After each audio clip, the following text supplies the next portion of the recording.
Improving communication climates. Communication climates and confirming messages. The term communication climate refers to the emotional tone of a relationship. A climate doesn't involve specific activities as much as the way people feel about each other and treat each other as they carry out those activities. For example, the communication climate that parents create for their children affects the way they interact. Children who lack confirmation suffer a broad range of emotional and behavioral problems, whereas those who feel confirmed have more open communication with their parents, higher self-esteem, and lower levels of stress. The satisfaction that siblings feel with one another drops sharply as aggressive and disconfirming messages increase. A healthy communication climate is just as important on the job as it is on personal relationships. Positive communication climates lead to increased job satisfaction. Now, two factors are consistently connected to supportive workplace environments. The first is praise and encouragement. Employees feel valued when their work is recognized. Acknowledgement doesn't mean or require promotions, raises, or awards, although they are always welcome. The second climate boosting practice is open communication. Employees appreciate managers and coworkers who have open door policies, allowing them opportunities to get and give feedback, make suggestions, and voice their concerns. Levels of message confirmation. Social scientists use the term confirming communication to describe communication that conveys valuing, and disconfirming communication to describe those that show a lack of regard. In one form or another, confirming messages say, "You exist, you matter, you are important." By contrast, disconfirming signals is a lack of value. In one form or another, disconfirming messages say, "I don't care about you, I don't like you, you're not important to me." Disconfirming messages. Disconfirming communication shows a lack of value for the other person, either by disregarding or ignoring some important part of that person's message. Now, in our textbook, they share that communication researchers have identified 7 types of confirming messages. Impervious responses. An impervious response does not acknowledge the other person's message, whether it's accidental or intentional. Few things are more disconcerting than getting no reaction from the person with whom you're attempting to communicate. In the working world, research shows that employees sometimes nudge unwanted coworkers to quit their jobs by avoiding interaction with them, creating a chilling communication climate. In marriage, ignoring a partner, sometimes called stonewalling, has been identified as a strong predictor of divorce. On a less deliberate level, people who tune out others while texting may communicate imperviousness. Next is interrupting. Beginning to speak before the other person has finished talking can show a lack of concern about what the other person has to say. Irrelevant responses.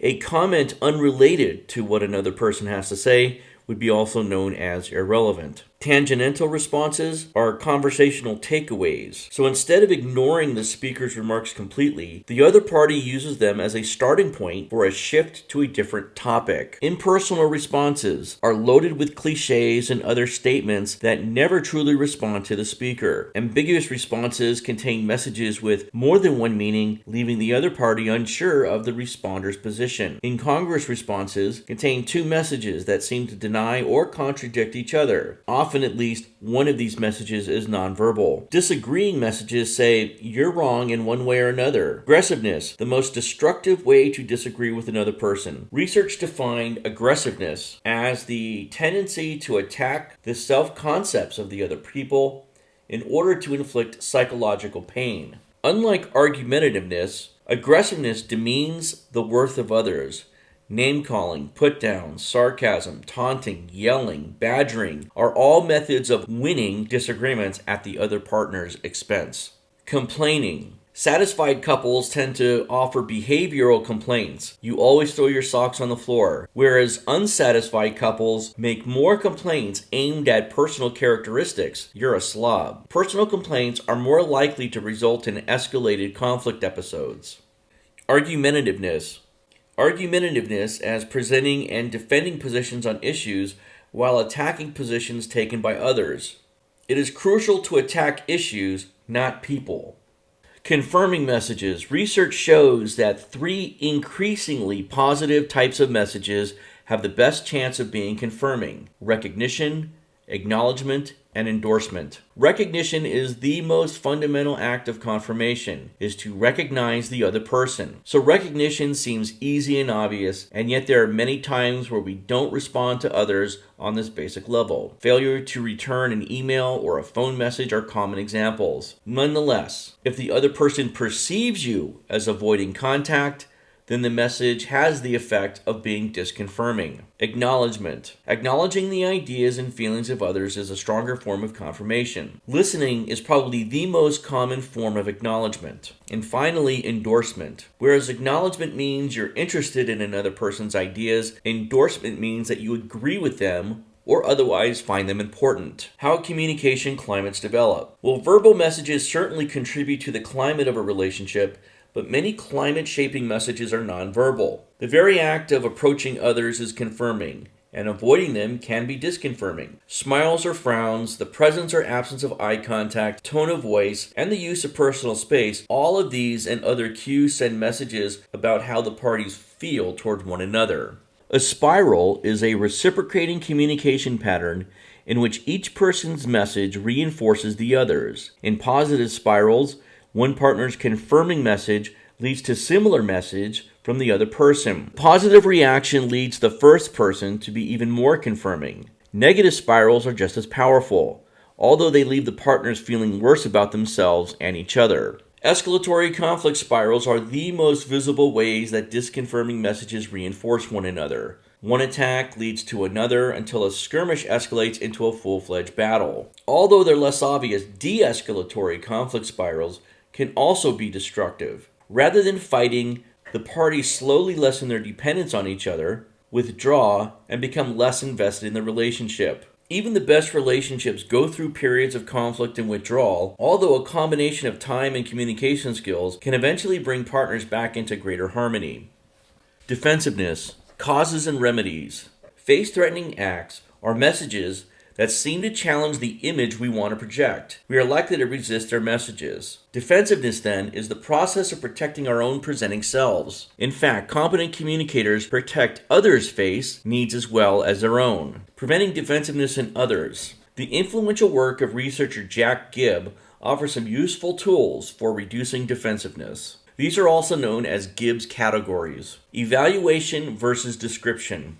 The first type of defense-arousing behavior that Gibb noted is evaluation. Most people become irritated at judgmental statements, which they are likely to interrupt as indicating a lack of regard. In the form of evaluation is you language, which we talked about earlier. Unlike evaluative you language, description focuses on the speaker's thoughts and feelings instead of judging the other person.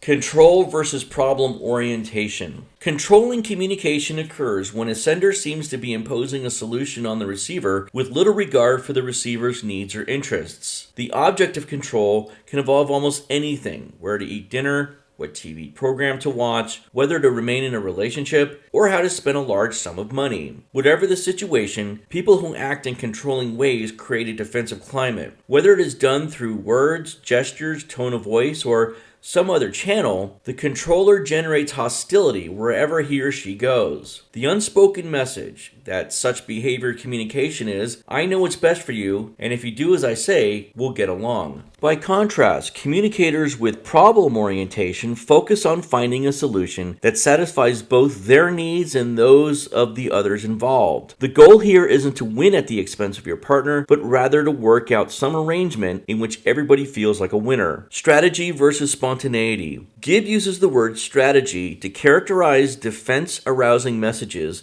in which speakers hide their ulterior motives. The words dishonesty and manipulation capture the essence of this strategy. Spontaneity is the behavior that contrasts with strategy. Spontaneity simply means being honest with others rather than manipulating them. Gibb's notion of spontaneity involves setting aside hidden agendas that others both sense and resist. Neutrality versus empathy.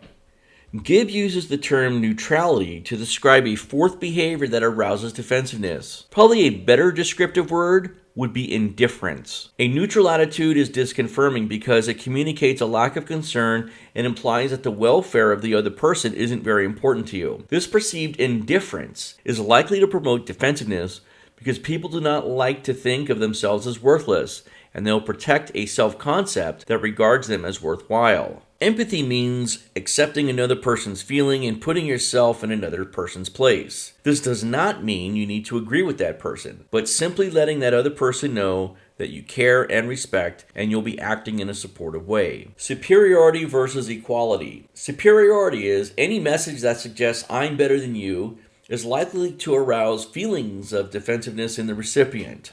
A body of research confirms that patronizing messages irritate recipients ranging from young students to senior citizens, at least in the Western cultures. Some superiority comes from content of messages. In other cases, it's the way we deliver messages that suggest a one-up approach. Consider, for example, how using simplified grammar and vocabulary, talking loudly and slowly, not listening, and varying speak pitch to convey a patronizing attitude. Gibb found ample evidence that many people who have acquired superior skills and talents are capable of projecting feelings of equality rather than of superiority. Such people convey the attitude that, although they may have a greater talent in certain areas, they see others as just having as much worth as human beings. Certainty versus provisionalism. Have you ever run into people who are positive they're right, who know that theirs is the only or proper way of doing something, who insist they have all the facts they need and no additional information is needed? If you have, you've met individuals who project the defense-arousing behavior that Gibb calls certainty. Communicators who regard their own opinions with certainty while disregarding the ideas of others demonstrate a lack of regard and respect. It's likely that the receiver will take certainty as a personal affront and react defensively. In contrast to certainty is provisionalism, in which people may have strong opinions but are willing to acknowledge that they don't have a corner on the truth and will change their stance if another position seems more reasonable. The assertive message format. The assertive message format describes a method for speaking your mind in a clear, direct, yet non-threatening assertive way that expresses your needs, thoughts, and feelings clearly and directly without judging or dictating to others. Now, the assertive message format builds on the perception checking skills we learned earlier. First step is behavior. A behavioral description should be objective, describing an event without interpreting it. Next is our interpretation. Now, the interpretation statement describes the meaning you've attached to the other person's behavior. The important thing to realize about interpretations is that they are subjective. Next is feeling. Reporting behavior and sharing your interpretation are important, but feeling statements add a new dimension to a message. A consequence statement explains what happens as a result of the situation you've described so far. There are 3 types of consequences. 1 would be what happens to you, the speaker. 2, what happens to the person you're addressing. Or 3, what happens to others. So consequence statements are valuable for 2 reasons. First, they help you understand more clearly why you're bothered or pleased by another person's behavior. Just as important, telling others about the consequences of their actions can clarify for them results of their behavior. Intention statements are the final element in the assertive message format. They can communicate 3 kinds of messages: where you stand on an issue, request of others, descriptions of how you plan to act in the future. When using the assertive message format, before you try to deliver messages by using this message format, there are a few points to remember. First, the elements may be delivered in mixed order.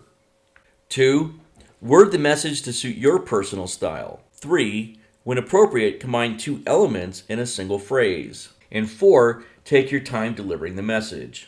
In life, we will be receiving criticism. It's inevitable. So let's take a look at how responding non-defensively to criticism can make us more effective communicators. Despite our best intentions, it's difficult to be reasonable when you're being attacked. Being attacked is hard enough when the criticism is clearly unfair, but it's often even harder when the criticism is on target.